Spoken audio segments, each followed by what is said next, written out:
Hey guys, Kipps here and welcome back to the channel. With the year 2020 finally upon us, I wanted to make a video going over my top 7 games of 2020.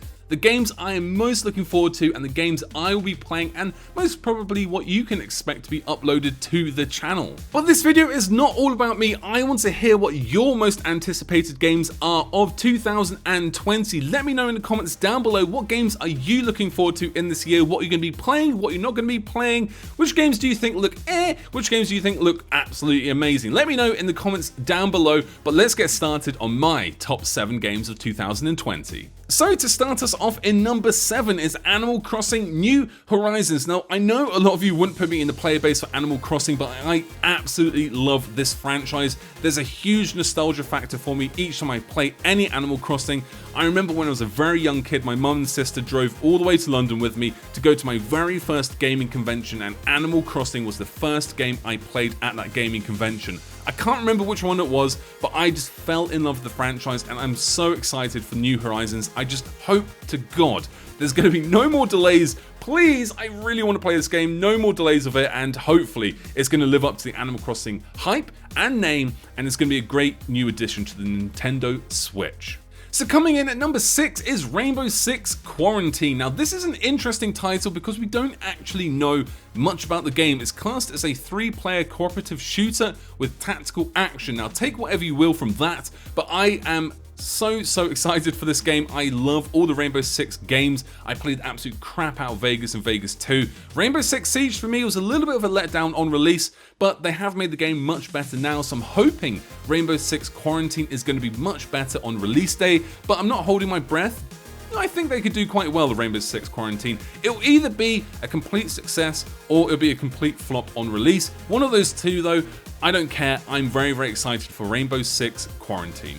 So coming in at number 5 is Doom Eternal. How could you not be excited for this game? It has epic music, guts, gore, guns, everything you want from a Doom game, and I just want to play it right now. The Doom franchise for me has such history. It was the very first game I ever played when I was younger on the PC. This is the original Doom, the very pixelated Doom, if you want to call it that. It was the very first game I ever played. I was in London, I was on the summer break, staying at my auntie and uncle's, and my cousins both showed me the original Doom, and since then I've been hooked to PC gaming. Also, Doom 3 has a bit of nostalgia for me. I know a lot of people don't like it, but I love the game for the reasons that it was the very first game I ever bought myself on my very first PC I owned, alongside Sims 2 I think it was. But the Doom franchise is something I've grown up with, and I really cannot wait to play Doom Eternal, and I hope to God it's going to be perfect on release.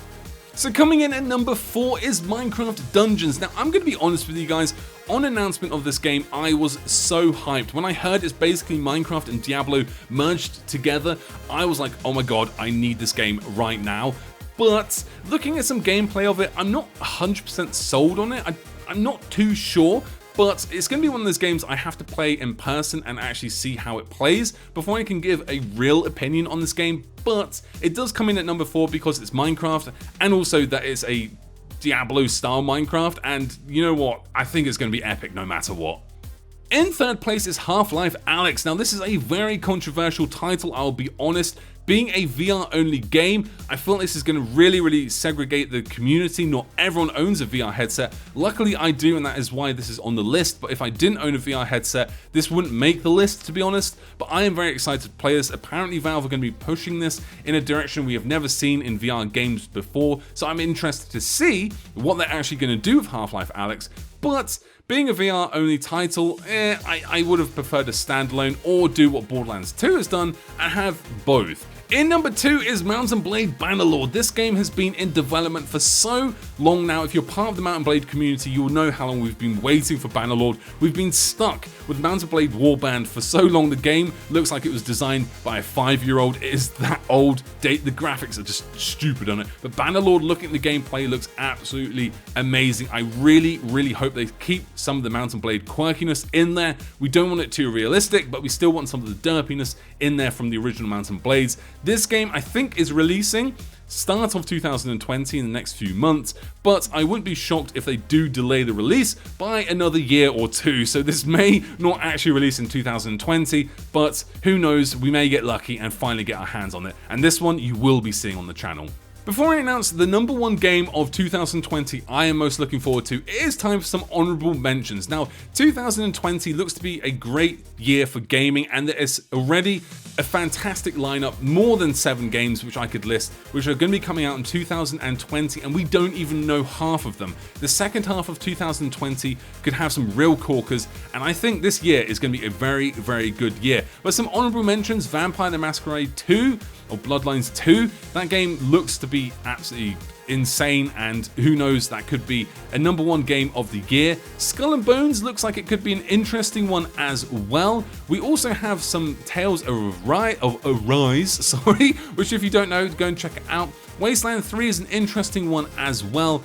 And finally, how could we not announce these two? Dying Light 2 and The Last of Us 2. These games, I think, are going to be some real top contenders for the Game of the Year, and also Halo Infinite.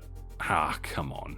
And finally, coming in our #1 spot, my most anticipated game of this year, 2020, is of course Cyberpunk 2077. This game hits every single nail on the head for me. It's sci-fi futuristic, it has absolutely amazing graphics, the guns in there, and of course it has one of my favorite actors in there, Mr. Keanu Reeves himself. What an announcement that was, it was just insane. But this game for me is my most anticipated game. I do have worries that it's overhyped for what it is, but I honestly feel like this game could push the gaming industry as a whole up a level, and we could start to see games finally starting to innovate and bring us some new style and genres. But Cyberpunk 2077 for me is my most anticipated game, and I hope to God it's going to be great, because I just really want to play it right now. Please let it be good. So there we have it, ladies and gentlemen. That is my top 7 games of 2020 I am most looking forward to.